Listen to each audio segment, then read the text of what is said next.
It's run over. So Okay,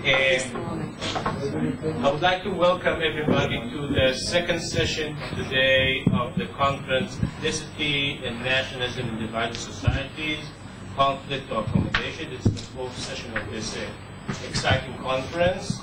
My name is Alon Rahamimov. I teach at the Department of History here at Tel Aviv University. And this session is devoted to collapse and reconstruction in post-communist Yugoslavia. This is a very interesting and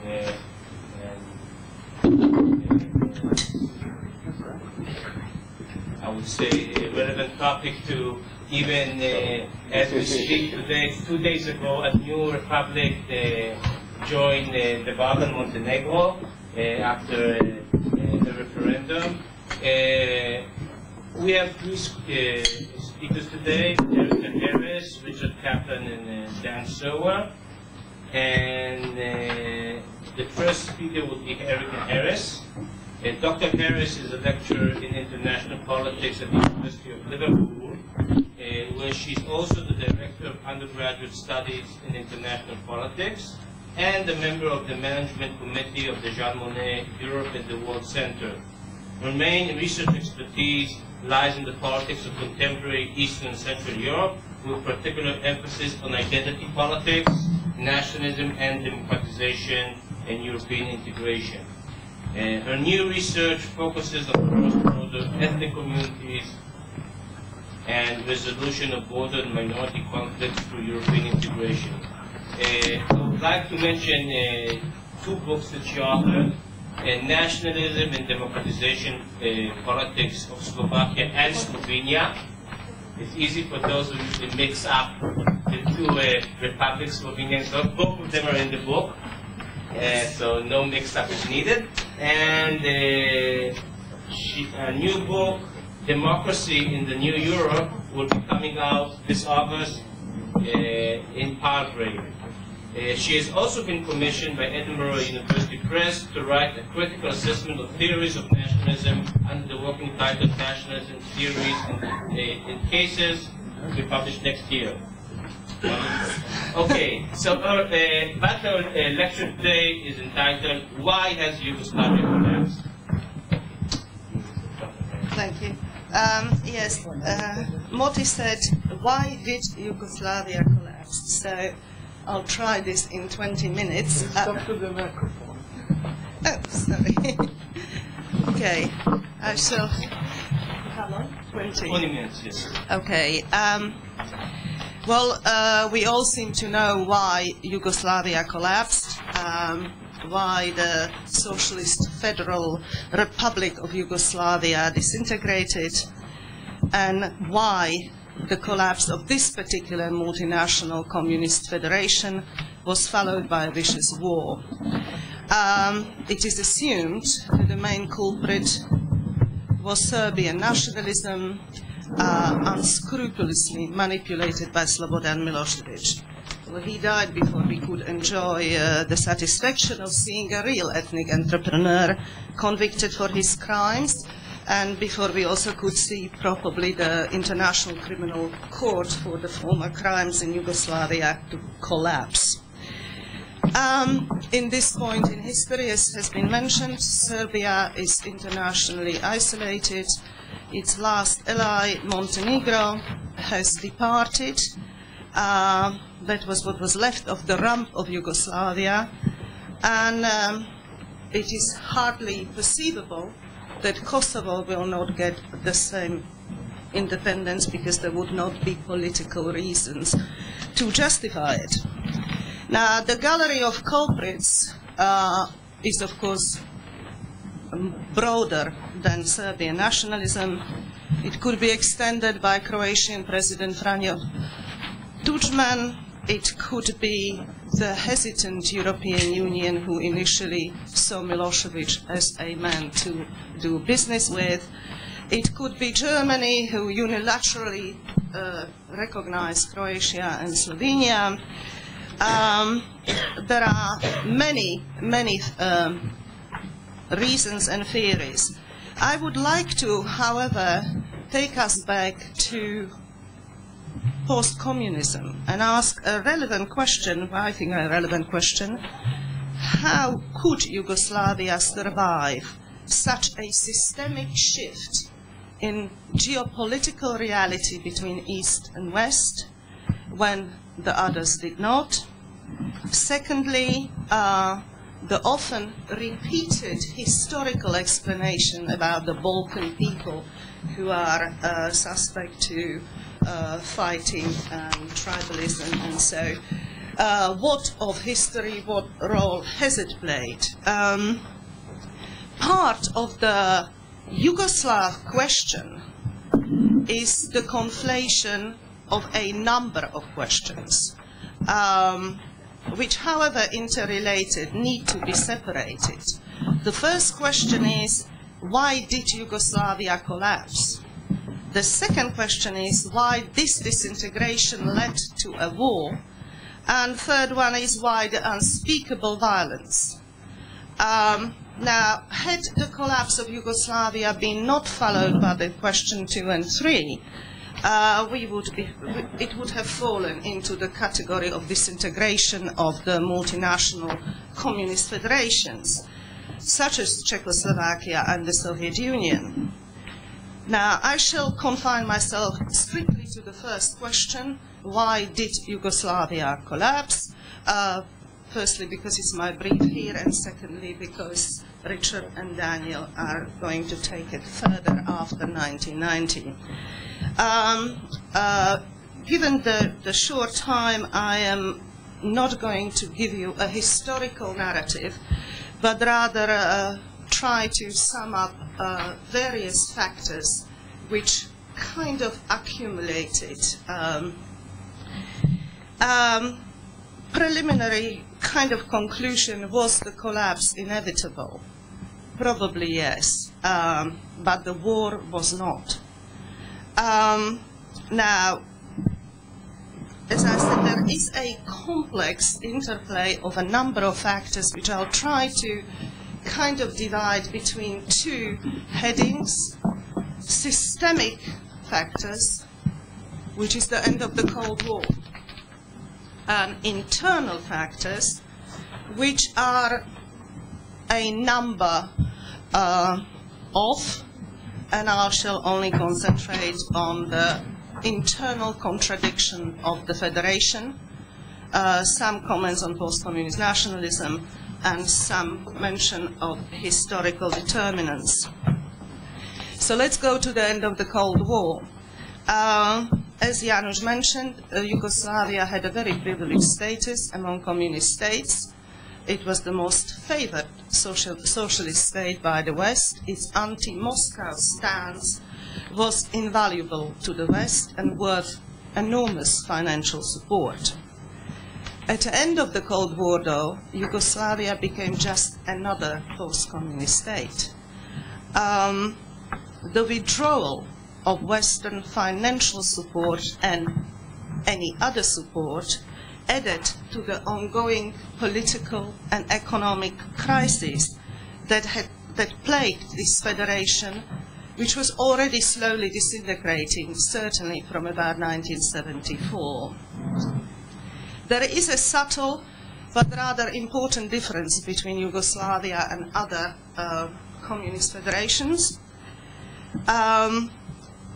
The difference is that the communist leadership struggled to retain power everywhere. In other post-communist states, however, communism was, as it were, defeated first. Defeated means that most of the elites remain, but there was a negotiated withdrawal of the communist leadership. In contrast, in Yugoslavia, but particularly Serbian leadership, hijacked nationalist cause as a strategy to remain in power, but not just to remain in power, but also to retain the domination of Yugoslavia by Serbia. This is actually a fundamental difference. Serbia, I would also argue, was not necessarily the case of post-communist states, because in fact the problem was that Yugoslavia resisted democratization and resisted it by the most brutal of forces, war which started with Croatia and Slovenia. So was Yugoslavia communist? I deal with it in the paper. Yes, it was. Communists have never won any free elections in Yugoslavia, despite the regularly proclaimed and constitutionally guaranteed sovereignty of republics. It crushed every uprising that threatened to erupt, certainly in 1971 in Croatia, 1981 in Kosovo, and eventually, of course, in Slovenia in 1991. It was an authoritarian system. The difference was that it was a different type of an authoritarian system. So, yes, we're talking about within a framework of post-communist disintegrations.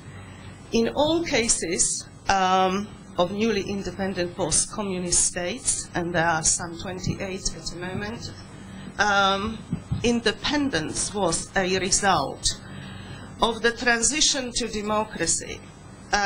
In all cases, it appears that the federal states as a whole failed to bring democratization within all constituent units, so that in all cases it appears that there was a different understanding or different desire for different levels of democratization, and that for various reasons, obviously, historical, cultural, political, and usually the combination of all.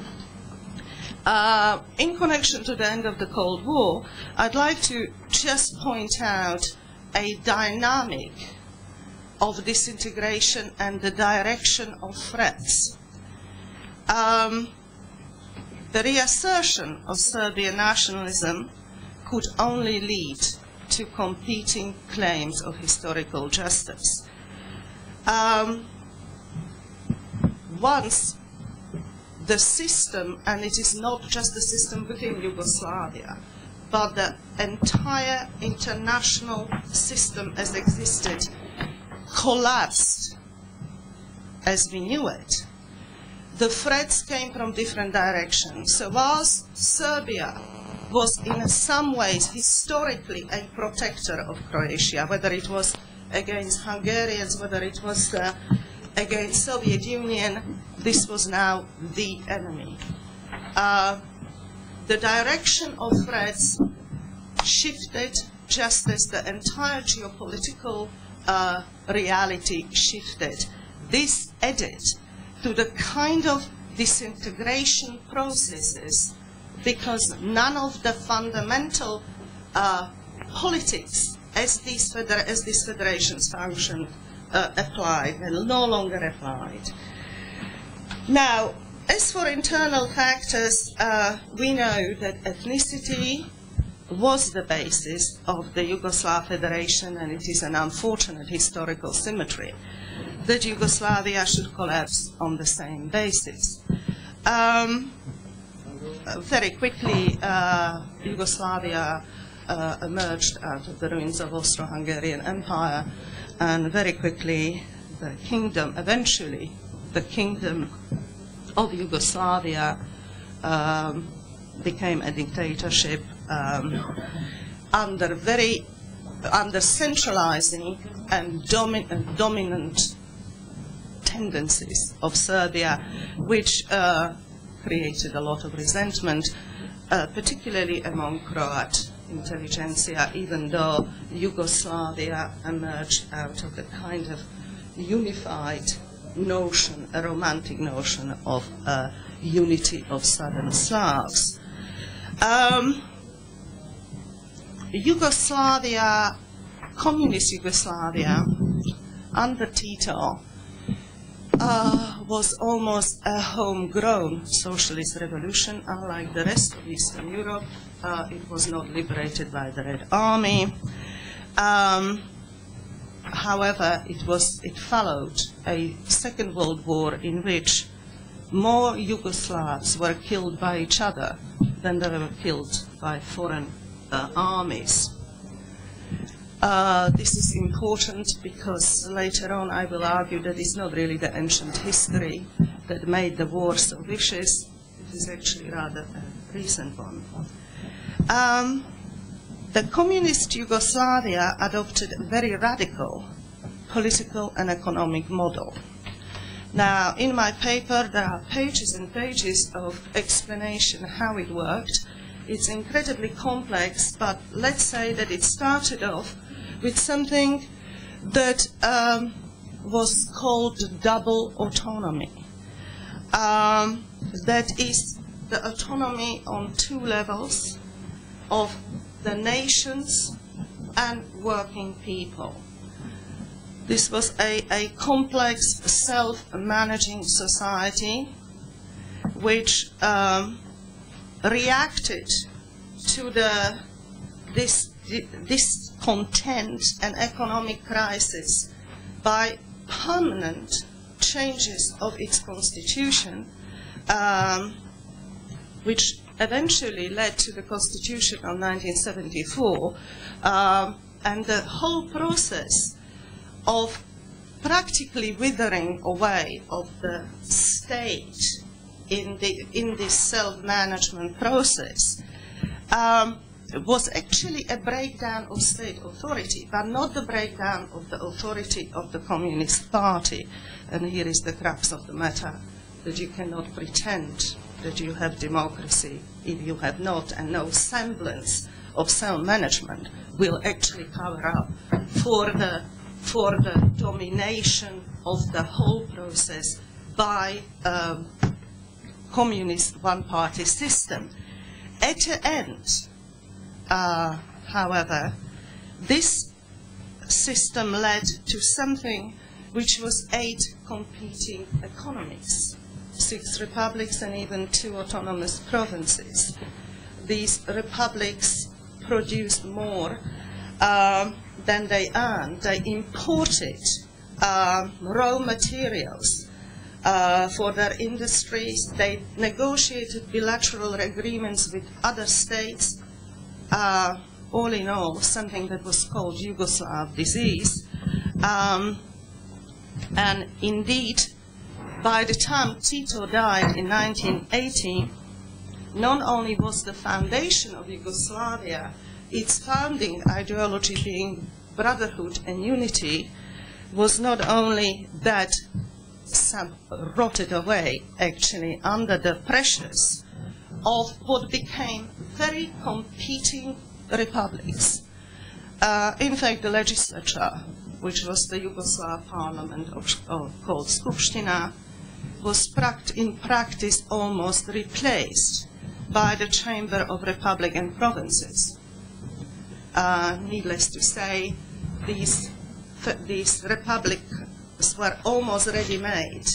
Their elites were certainly ready for a degree of independence, apart from Serbia, who was ready to keep the whole structure. Long before the actual political disintegration, the country stopped functioning as an economically viable whole. Republics printed their own money. Taxes were not paid to the federal treasury. Republics engaged in autarkic economic policies. Yugoslavia was disintegrating. So,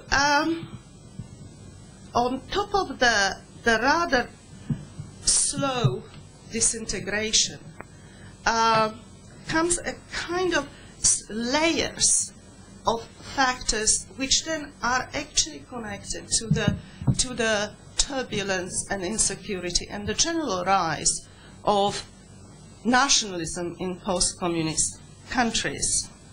All of this under the condition of a system which labeled all anti-party activities as nationalist. This indiscriminate use of nationalist labels in combination with the growing power of federal elites, induced many anti-party activities, and all of them became to be known as nationalist movements. The first multi-party elections in 1990, which preceded the all Yugoslav elections, all forces named themselves and asserted themselves as democratizing national movements. Now, these nationalizing movements in post-communist countries tended toward ethnic overtones everywhere. In my other work, I have listed at least 5 factors which contributed to this. I will not go now into the details. I will, however, mention again the shift in the position of minorities and their relations to the homeland. The threat of disintegration, which the Yugoslavs were very aware of, and this is why they valued Tito so much, because they actually believed that he kept them in some ways, that he kept the symbol of Yugoslavia. The threat of disintegration, however, changed dynamics within the federation and brought them into a much more explosive, potentially explosive and dangerous level. Dangerous if you believe that Yugoslavia should have stayed together. Now, the 1990 elections was a triumph for nationalists, among them Croatia's Franjo Tuđman, who began to employ nationalizing policies which were very threatening to Serbian minority in Croatia. But the Serbian minority in Croatia was already very, very mobilized. This was almost the last stage of the progressive mobilization of Serbs within the federation. When did it start is the question. Well, it could be traced somewhere to 1981, the Kosovan uprising and the increased discontent of Serb nationalists with their position within the federation, but mainly with their position in Kosovo. Now, not much written about, but in 1986, Serbian Academy of Sciences and Arts produced a memorandum under the leadership of a Serbian intellectual called Dobrica Kosic. This memorandum catalogued the unjust position of Serbs within the federation. It was an inflammatory document which indeed touched every Serbian soul, for it claimed that Serbs have never been as endangered as they are today, that they were dying at the hands of Albanians in Kosovo. This memorandum, however, a memorandum of a handful of Serbian intellectuals, did not make Serbian nation descend into murderous nationalism they were later accused of, but it reinvigorated nationalism with a new element, and this is the fear of the repeated humiliation, genocide, etc. Now, this memory struck a chord with people who haven't even experienced it. But moreover, it made a language of nationalism which was previously inhibited by the kind of Yugoslav, by the regime itself, but also by the notion of the united Yugoslavia. This became a novel force in political discourse, and we know that when Milosevic was dispatched to Kosovo Polje in 1987 to stop Serbs emigrating from Kosovo, he told them, you should stay here. You should stay here for both your ancestor and your descendants, but I do not suggest that you stay here suffering. On the contrary, this is the beginning of what we then recognize as the rising aggression. However, this was coming at the end of already quite a long process of mobilization and disintegration. Now, what of history? These ancient disputes that the Balkan nations are accused of are not so ancient, actually. Serbs and Croats haven't fought till the beginning of the 20th century. In fact, Serbian predisposition to militarism and violence, however, or presumed predisposition, however, meant that they have fought in 2 world wars on the side of the Allies. They were not Hitler's ally, which also made later the British and the French position initially rather hesitant towards Serbia because it had a long history of being on the right side.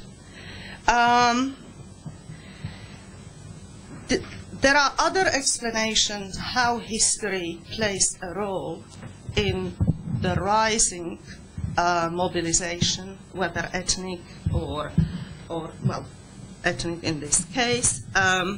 Usually it has to do with a belated and rather painful process of national independence struggle in the Balkans and in Eastern Central Europe generally. Identity is situational. And the region has been a subject of a number of shifts of regimes, boundaries, changes in the position of minorities and majorities. There has been a historically permanent state of mobilization, nearly, so that history merges into one living history and becomes a part of political discourse. Now, I will leave the historical bits here and just sum up. Why did Yugoslavia collapse?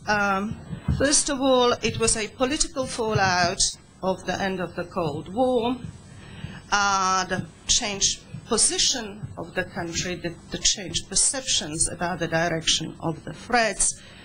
Secondly, the delegitimation of the founding ideas of the Yugoslav state. And thirdly, but probably most importantly, the ethno-territorial principle on which the federation was based. The last word, history here probably contributed to the violence of the conflict, not necessarily to the disintegration of Yugoslavia. Was Milosevic the main culprit? He was not the cause of the Yugoslav disaster.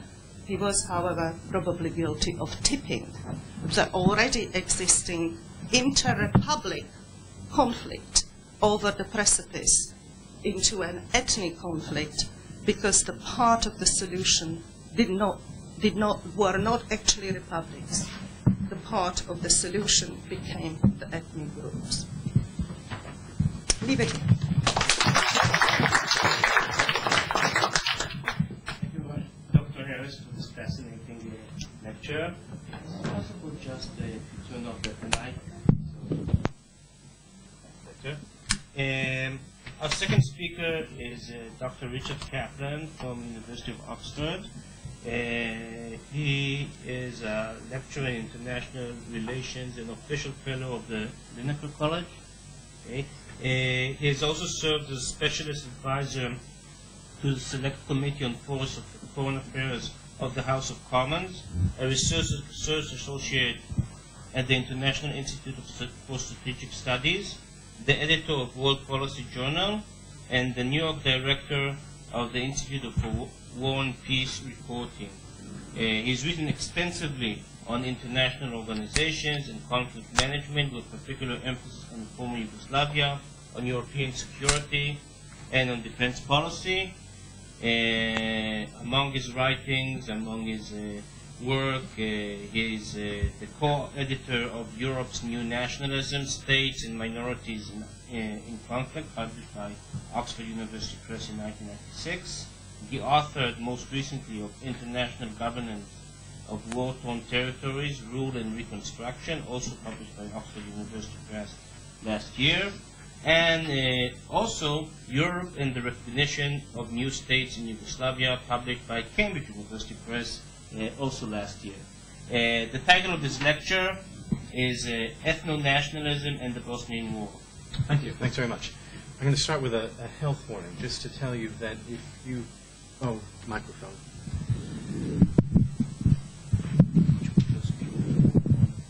I suppose this is fine.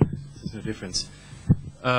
If you've bothered to read the abstracts that have been gathered for the purpose of this conference, mine bears no resemblance to what I'm going to say. It was a good thought, and maybe one day I'll write that paper, but on further reflection, I thought I would do something different. But don't worry, Moti, it is on the topic.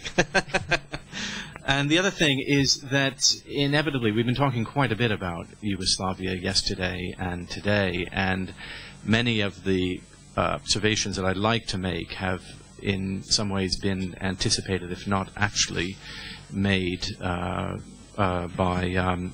Paul James, Erika, and others, which is helpful in some ways. I don't have to go over some of this ground again, and what I'll try to do with respect to those particular observations perhaps is to complement rather than to repeat. But what I would like to do is, taking off from where Erika has left, is to talk about the origins of the war in Bosnia and Herzegovina that raged from 1992 to 95, and the relevance of ethno-nationalism to that conflict. Now, this is something that we've, as I said, discussed already, but I do want to come back to it for a moment, and that is the whole question about the responsibility that nationalism has for the war in Bosnia. And I think, Paul, you put it very nicely yesterday when, I can't remember precisely how you formulated, but you were responding to those characterizations of the war that in effect reduced it in an almost essentialist fashion to a ethno-nationalist conflict, one in which ethnic or national differentiation is thought to be an important, if not the most important factor relevant to explaining the outbreak of the war. And like you, and I think like Erika and others, I would argue that while the Bosnian conflict had a significant ethnic nationalist dimension, it was not at bottom an ethnic or nationalist conflict, at least not in its origins. The other thing that I think we have to bear in mind, we didn't talk about this yesterday, but we're often treating these conflicts as static conflicts, and we have to remember that there's an evolution, that these conflicts have certain dynamics, and that they may begin as one thing, but they can evolve into something else. And I think that it is fair to say that the war in Bosnia and Herzegovina, although it didn't begin so much as an ethnic conflict, it certainly took on the trappings of one as the fighting intensified. But as Erika and others have observed, this is often predicated on a mistaken belief that there's an age-old, ancient hatred between Bosnian Croats, Bosnian Serbs, and Bosnian Muslims. This is reflected in some scholarship, but fortunately a minority of scholars, I'd say. But it was certainly reflected in the official thinking. Public officials during the war took this view. To give you one example, which I think is representative, then British Prime Minister John Major declared before the House of Commons just after the war in Bosnia had begun, he said, "The biggest single element behind what has happened in Bosnia is the collapse of the Soviet Union and of the discipline that exerted over the ancient hatreds in the old Yugoslavia. Once that discipline had disappeared, those ancient hatreds reappeared, and we began to see their consequences when the fighting occurred. And I think that many policymakers, many public officials, leaders, political elites subscribed to this view, and it provided an excuse often for not taking action of particular kind Janusz was referring to earlier, or implicit in a lot of the observations that he made, were a series of lost opportunities, and this was often invoked as a reason why it was not possible to step in and do anything constructively.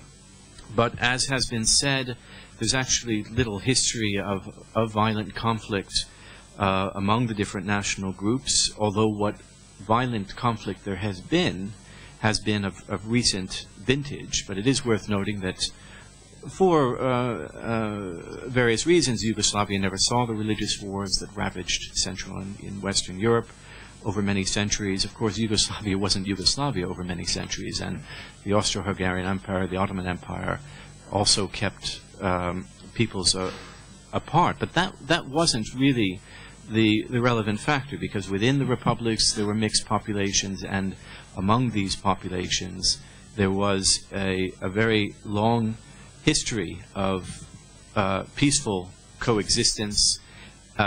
Even on the eve of the war in Bosnia, I think it's worth noting the extent, the degree of ethnic integration in Bosnia in particular. There's some dispute over the degree of integration that was achieved. There's some dispute because the official statistics tell somewhat different stories depending on your reading of them.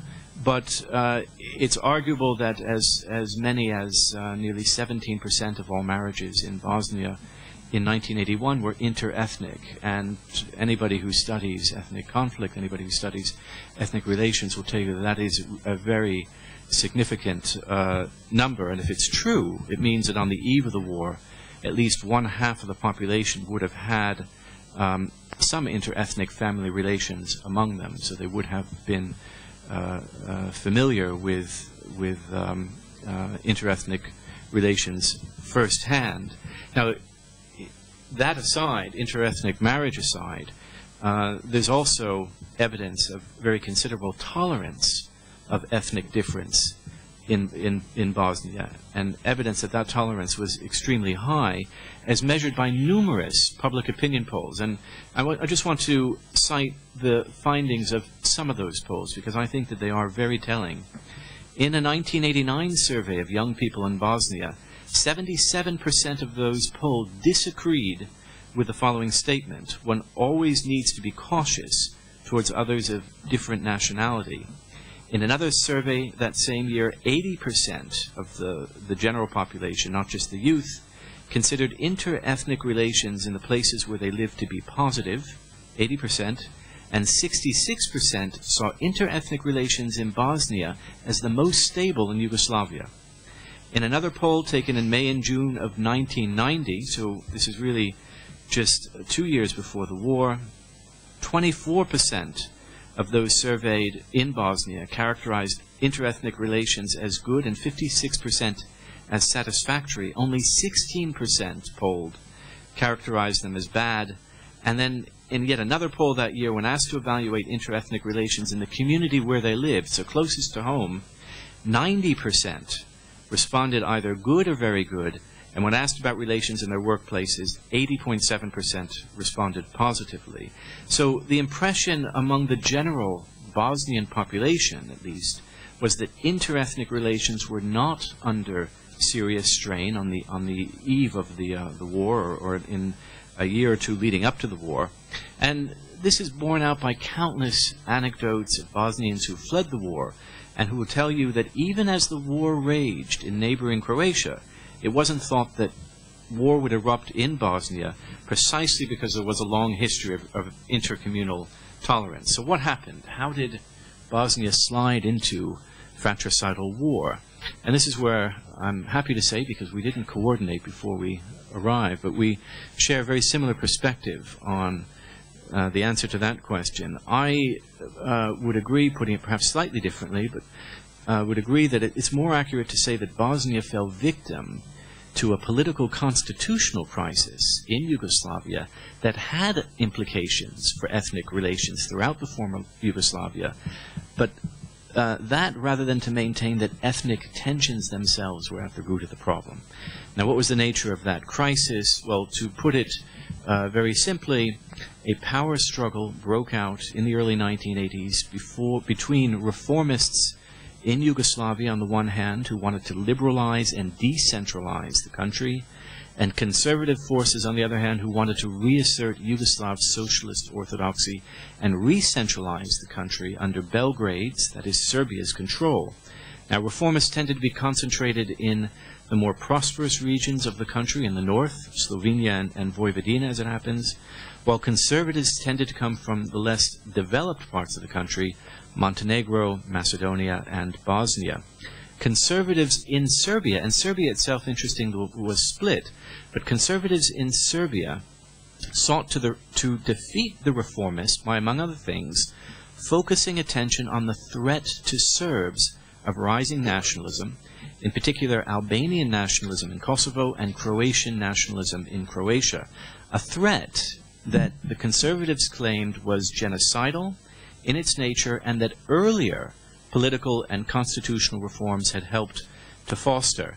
And Erika referred to the infamous memorandum of the Serbian Academy of Sciences and Arts in 1986.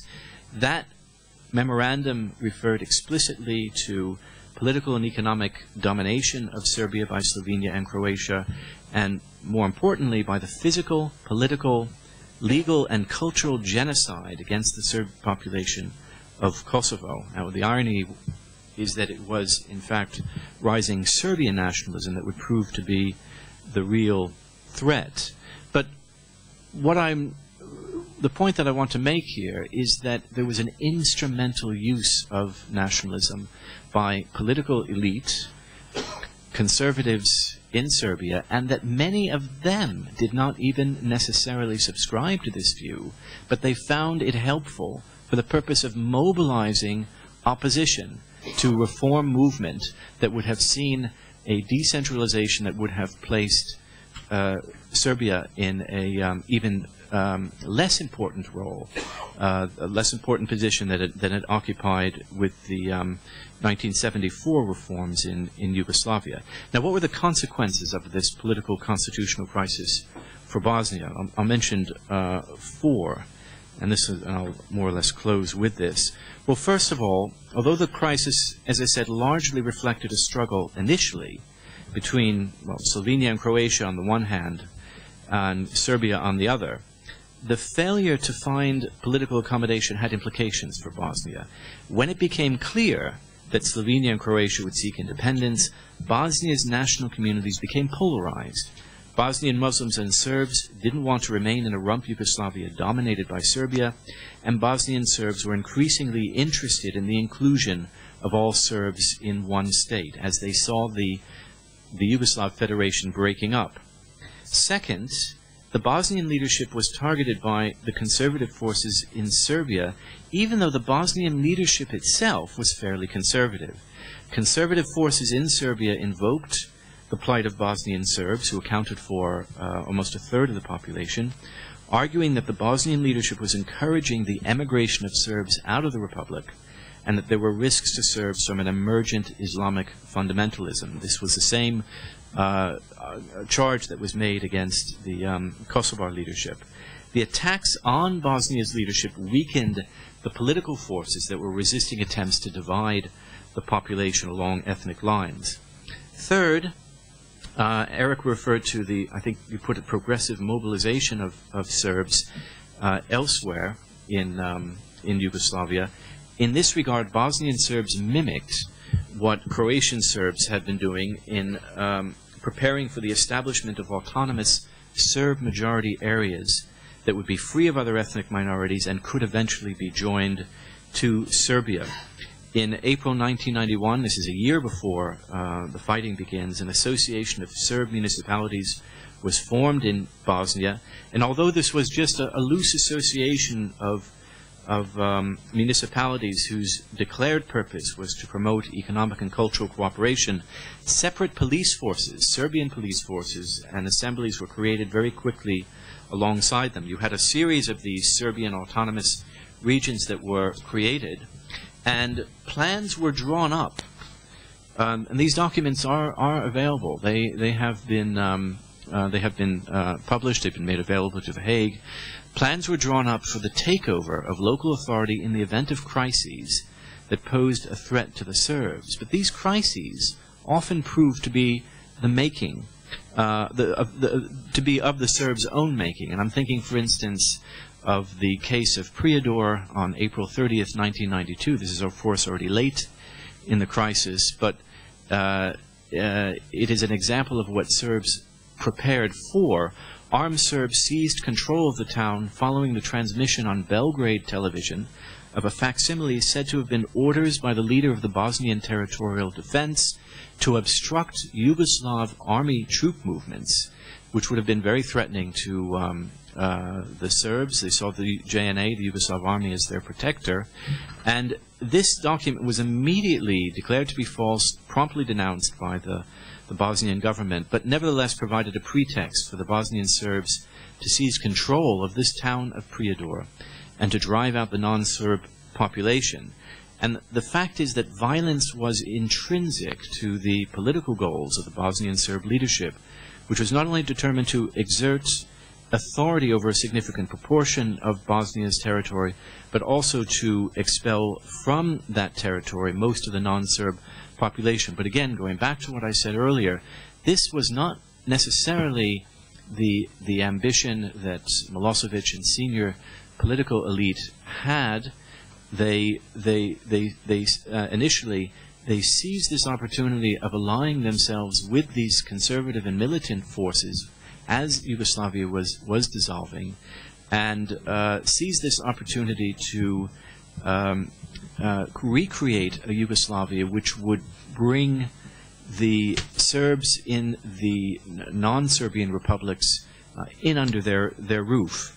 This is what James Gow in his book refers to as the Serbian project, and the way he describes it: as the Yugoslav Federation dissolved, a Serbian project was implemented to establish the new borders of a set of territories linked to Serbia that would be for the Serbs and which would be mostly ethnically pure. Now, I've been de-emphasizing the ethno-nationalism and emphasizing the political constitutional crisis, but I do want to close in just highlighting two ways in which I think one can observe ethno-nationalism did play a role. One is, Erika referred to, with political liberalization, parties were indeed organized along ethnic national lines. There were also non-ethnic parties in Bosnia and throughout the republics, but the leading parties were ethnic. However, these weren't militant ethnic nationalist parties. All three leading ethnic parties in Bosnia focused on cooperation and stressed the need to work together. None of the main nationalist parties called for dividing Bosnia or called for war. And although these parties won in the 1990 election, it's also important to bear in mind that the electoral system itself, and this is an important point in thinking about conflict management and thinking about transition, the electoral system itself gave the nationalist parties more prominence than they really deserved. More than 30% of voters supported two non-nationalist parties, in addition to which 25% of all votes were declared invalid, which is a very high proportion. So whatever the voting public may have sought in casting their ballots, it can't be said that they sought militant nationalism. Indeed, only after the election in 1990 did extremists come to the fore within these nationalist parties, and that was partly as a consequence of pressure from Belgrade and from Zagreb. The other area in which ethno-nationalism played a role, I'd say, is in the media. The Belgrade writer Filip David once said, "Every bullet shot on the battlefield was preceded by a word shot in the media." And that's precisely what happened in Bosnia. Well before Bosnia achieved independence in April '92, the Yugoslav army seized television transmitters throughout the the Serb-majority regions of both Croatia and Bosnia and adjusted them to receive the Serbian television frequency only.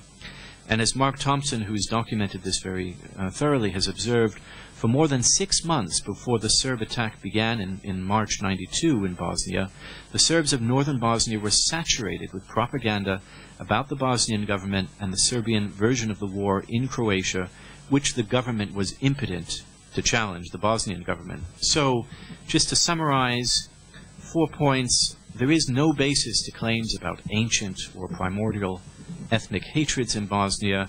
There were group differences in Bosnia and to some extent group grievances before the war, but these were not very significant, I'd say. Political elites, especially in Belgrade, were critical to the eruption of violence. These elites were not themselves motivated by greed or by nationalist grievance necessarily. They were motivated by political opportunism. And I'd say that the rise to power of nationalist leaders in Bosnia doesn't contradict this view. In a time of insecurity, it's not uncommon for individuals to seek reassurance in the affirmation of their basic identity, whether it's religion, ethnic association, or otherwise. Or to put it another way, local differences escalate at moments of vast systemic breakdowns, as the historian Ivo Banac has observed. Moreover, as I said, the Bosnian electoral system exaggerated the degree of support for nationalism. There was very little popular support, anyway, for the war. I'll leave it at that.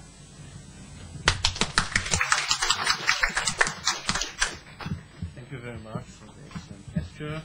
And our third presentation today is by Daniel Silva.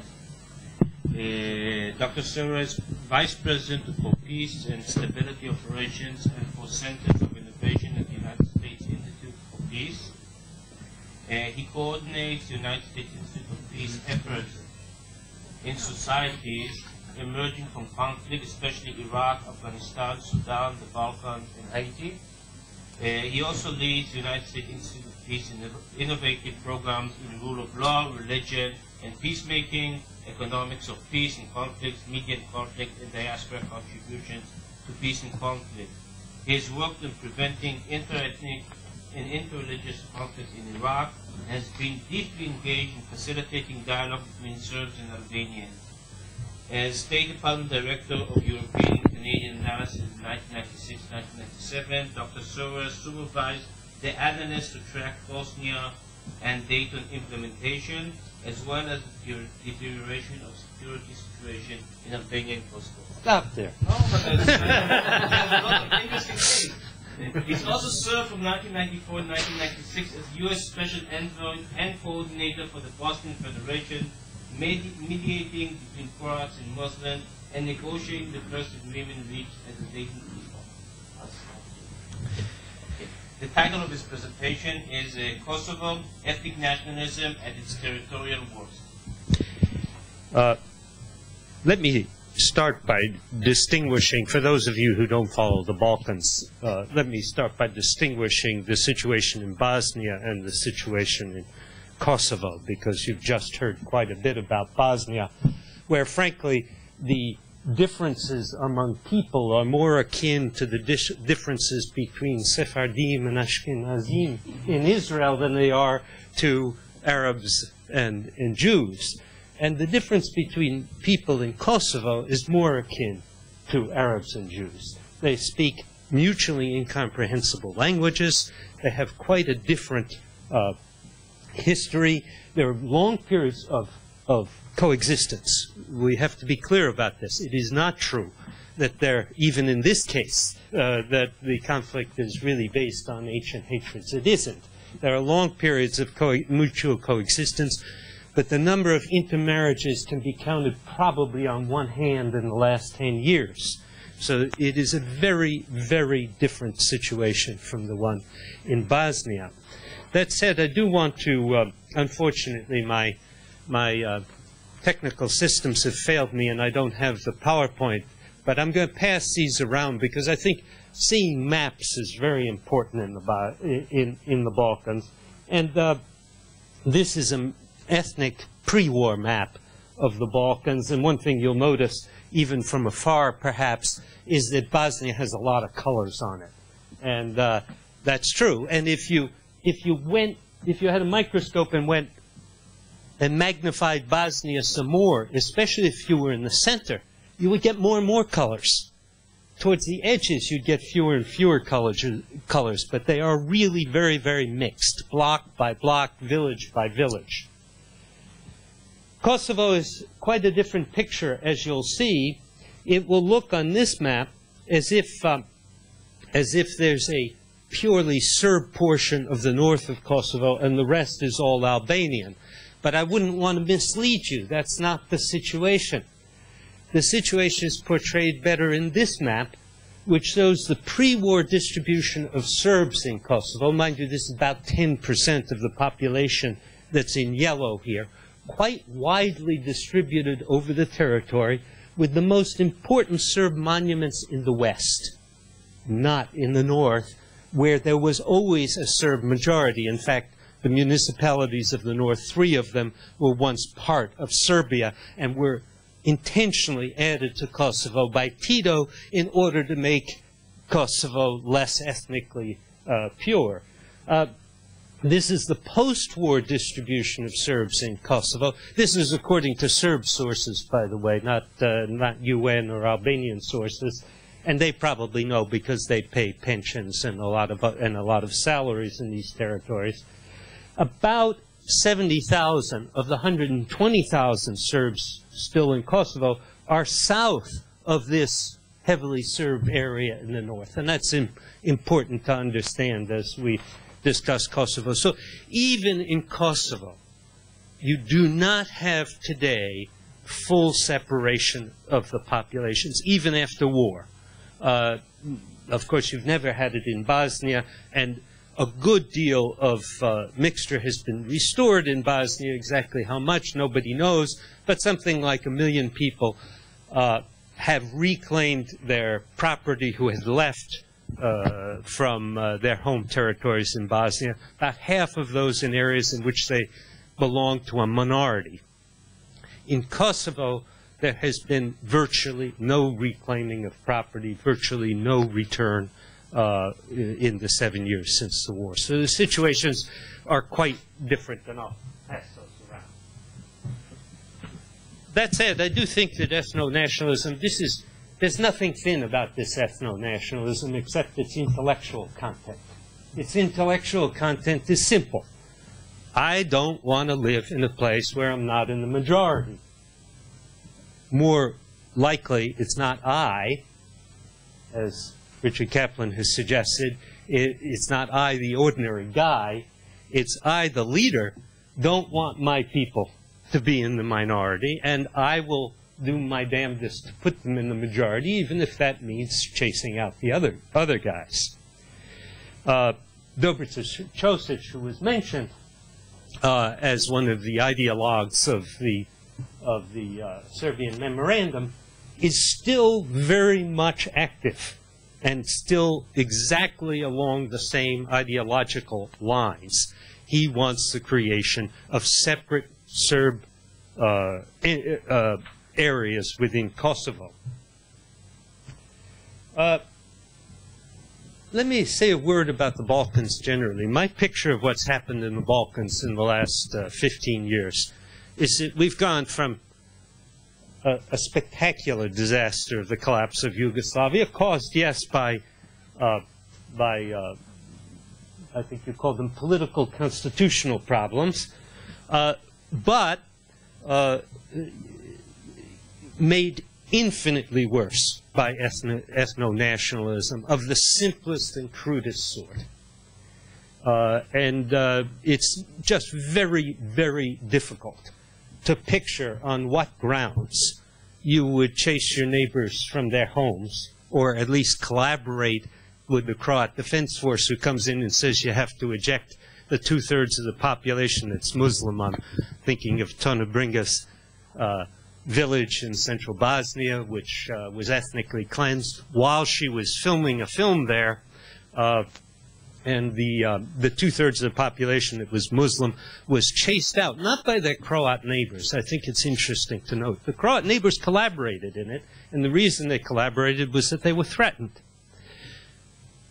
They collaborated, but the actual action was conducted by the Croat Defense Council, the HVO, and it's impossible to understand what was going on in Bosnia without realizing that there were military forces organized along ethnic lines whose purpose was the national separation of people. They didn't actually aim, for the most part, at actually exterminating large numbers of people, especially in Kosovo. The Kosovo War, the Serbian army and police in particular had become quite efficient at moving people. And they discovered they didn't have to kill as many people as they had previously. Because killing a lot of people obviously brought a lot of international attention. You could kill one guy, throw his body in the town square, and most of the people would get out. And they got very efficient about this.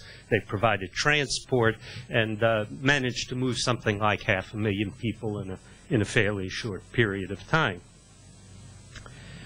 In general, the situation is improving in the Balkans, and it's improving with the defeat of this program of ethno-territorial separation.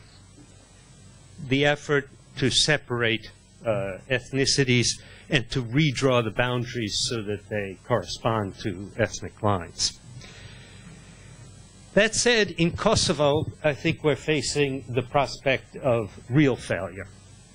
And the failure starts with the international community, which was given authority over the entire territory of Kosovo in Resolution 1244 of the United Nations Security Council, and has failed to ever exert effective authority over much of the Serb-held territory, especially the Serbian municipalities in the north. Let me just give an example. This will give you an idea of the difference between the international intervention in Bosnia and in Kosovo. In Bosnia, freedom of movement was a colossal problem immediately after the war. And for about 2 years, nobody knew what to do about it. And it was perfectly obvious what the problem was. Right after the war, all three ethnic governments, if I can call them that, issued their own license plates. And those license plates had ethnically identifiable symbols on them. Brand new, first thing that happened in Bosnia after the war, brand new license plates on every car. And of course, if you're a Croat driving in a Muslim area, you got attacked. And if you're a Serb driving in a Croat area, you got attacked. So an American named Jacques Klein, who was at the time, I think, in the High Rep's office, said, I'm going to make license plates you can't tell apart. And he used only the letters that are common between the Roman alphabet and the Cyrillic alphabet. And he had they were actually had to be manufactured in 3 different places. But they were done so beautifully that nobody could tell, even on close examination, where they had been manufactured. And Bosnians, from the day those license plates were issued, started to expand freedom of movement to the point where today it's virtually total. You can't move any place you want in Bosnia, I would say, without some risk. But you can certainly visit any place in Bosnia without serious risk. International community in Kosovo has simply failed to insist that there be ethnically non-identifiable license plates. The Belgrade continues to insist that in the Serb-held areas that Serbian license plates be used. All the Albanians, of course, don't use Serbian license plates. They use UN license plates, which aren't recognized for travel into Serbia. So what this does is to block freedom of movement of Albanians into Serbia, make Albanians who travel in Serb-held areas in Kosovo clearly identifiable and therefore at risk. And Serbs who are sporting their Serbian plates are at risk in all the Albanian-held areas. And almost all the violence you hear about, which is relatively rare actually, against Serbs in Kosovo is against people riding in cars with Serbian license plates. Such a failure of the international community is hard to understand, except that what's essentially happened is that will has failed. There just is no will to do what is obviously necessary in this case. And I think that's symbolic of many failures in Kosovo on the part of the international community. Let me talk for a moment about the Kosovo Albanians. I don't want to start with the Serbs. We can all jump on the Serbs hard, and it's easy enough with Dobrica Ćosić saying the same thing now that he was saying 15 years ago to blame him for a good deal of this. But I think it's very important to understand that on the other side is a nationalism, if not as virulent in some ways as the extreme Serbian nationalism, just as deaf to the need to treat minorities correctly as Serbian nationalism is. The Kosovo Albanians, for the most part, their political representatives, say the right thing. You know, they said, we're going to treat Serbs equally. Of course, we're going to treat Serbs equally. Of course, of course, of course. And then they don't do it. I called on President Rugova more times than I like to remember. And I can remember one time when I had gone directly to the airport from an American intelligence community meeting that I'd been invited to about Kosovo. And I said to them, well, what do you want me to ask President Rugova when I get there?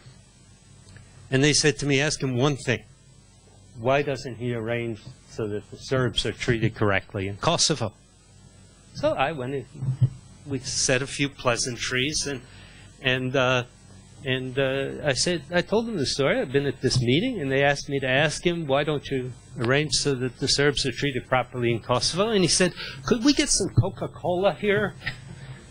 Anybody who knows Rugova knows that Coca-Colas were a very important part of his modus operandi whenever difficult subjects came up. Albanian extremists aren't so, don't use circumlocutions. They're very clear. They want the Serbs out because they regard the Serbs in Kosovo as a Trojan horse and as a possible means by which Serbia would somehow re-enter Kosovo in the future. On Serbia and the Kosovo Serbs, this is a very important distinction to make between Serbia and Kosovo Serbs. Kosovo Serbs, if you think about it, have very different interests from Belgrade. They want to go back to territories all over Kosovo. Belgrade has no interest in that whatsoever. Belgrade is interested in controlling, in having clear, unequivocal control over whatever territory Serbs live in, and that means they understand perfectly well that it has to be fairly compact territory. But Belgrade has spent a great deal of time and effort in ensuring that the Serb motto is fulfilled in Kosovo. Only unity saves the Serbs. And the result is that the Serbs of Kosovo did not vote in the last elections, have no really democratically legitimate representatives in the provisional institutions of self-government, and are essentially entirely under, with the exception of a few individuals, are entirely under the thumb of Belgrade. Belgrade thinks that protection of Serbs is only possible by Serbs on clearly defined Serbian territory. They're not allowed to talk about partition because the international community ruled that out at the beginning of the final status talks. So they don't. They talk about what we want to talk about, which is called decentralization. And decentralization is partitioned by another name in the Serb view. And so they want separate, they already have separate education and health systems. They've recently arranged so that all of the telephone lines go only through Serbia, from the Serb-held areas in Kosovo. And they're rearranging the water supplies so that water is supplied to Kosovo only from Serbia proper. Am I running out of time? A few more minutes. There are, of course, some moderate Serbs, people who want to stay in Kosovo, no matter whether it becomes independent or not. They are threatened. They are a threat to the Serbian project, which is what it was called earlier, and they are threatened. So you've got two clashing nationalisms, no common language, a desire by each group to dominate its own territory and to maximize that territory. Is this a formula for success in negotiations? I don't think so. I think there's still a pretty good likelihood, probably 50% is what I usually say, of violence resolving the Kosovo issue. More than likely violence precipitated on the Albanian side against Serbs, as happened in March of 2004, though exactly who started that isn't entirely clear. The Albanians got the better of it and burned down a lot of Serb homes. You could certainly have that happening again. It would likely result in the ethnic cleansing of the Serbs from south of the Ibar, at least a very large number of them. It would probably, the Albanians would probably be prevented from going north of the Ibar, which is the river that separates the Serbian majority areas of the north from the rest of Kosovo. So that what you'd get out of it is basically ethno-territorial separation. The fulfillment, ironically, if the Albanians started, the fulfillment of a Serbian dream of Dobrica Ćosić that's 15 years old.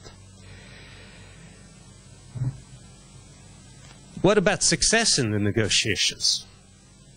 I think there can be a successful negotiation that avoids ethno-territorial separation only with the commitment of the international community.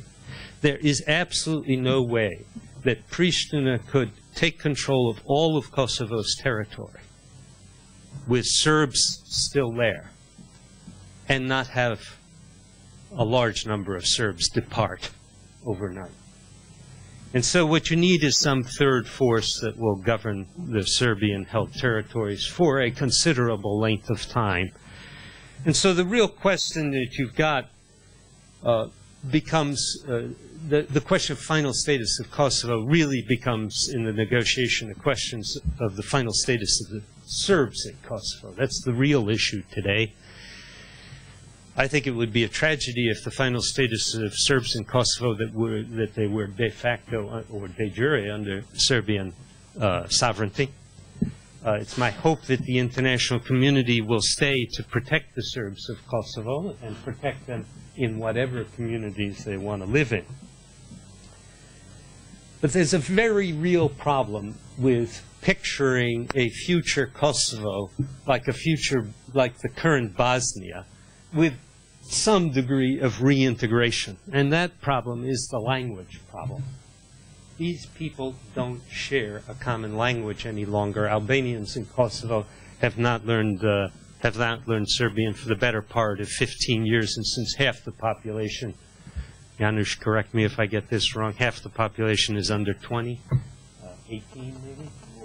Yeah, something like that. You've got a very large number of people who don't speak Serbian any longer, and an even larger percentage who refuse to speak Serbian and simply won't do it. So they need a common language. I have a very specific proposal for the common language, and the common language should be English. We're calling it now the Belgian solution. Well, it is the Belgian solution, but look, if you're a Serb in Kosovo, and you want a bright economic future, you have two choices about the language you're going to learn. You're either going to learn Albanian, which would make you a very unusual Serb indeed, or you're going to learn English. And if you're an Albanian in Kosovo and you have a choice about a second language, the obvious one to learn is English. In fact, Albanians are learning English quickly. They do because of the Gastarbeiter phenomenon, but the fact of the matter is that I don't think German will hack it as a common language. I think it'll be English. In any case, I don't care whether it's German or English. The point is that if you want reintegration in Kosovo, the real question there being not how to keep them apart, but how to enable them to live together, you have to have a common language. That common language can't be Serbian or Albanian, so you have to start offering education in another language. I will stop there. I could feel that. You were about to interrupt. I'll stop there.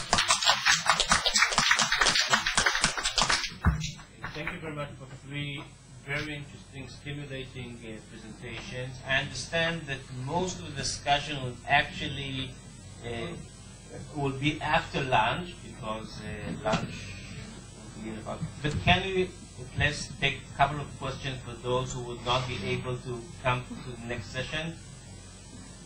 No? Lunch? Lunch, one or two. Lunch doesn't trump intellectual... It's a will. A couple of questions and then we'll... No. יש כאלה שלא יכולים לבוא.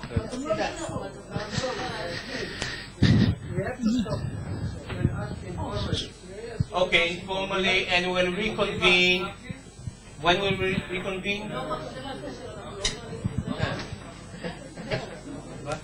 When are we reconvening? 3 o'clock? And then we'll have a session for questions? Okay.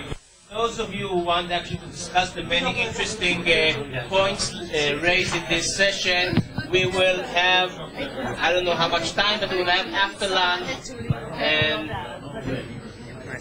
we'll meet again at 3 o'clock. Where is lunch? Where is lunch? The organizers, I think I'm not sure, but we'll find out in a second where is lunch. Thank you very much, Group. Thank you. I enjoyed very much, and even though you didn't coordinate the 2 lectures, it seems to flow. On the Yugoslavia tour. This is kind of, because I wanted very strictly not to get involved in anything else. No, it flows so seamlessly from one lecture to the other. Yeah, but you didn't coordinate it, so synergy. But what actually happens is that if you keep to your brief, Yes. But you changed, but nonetheless it did. I changed mine completely as well. But that's very interesting.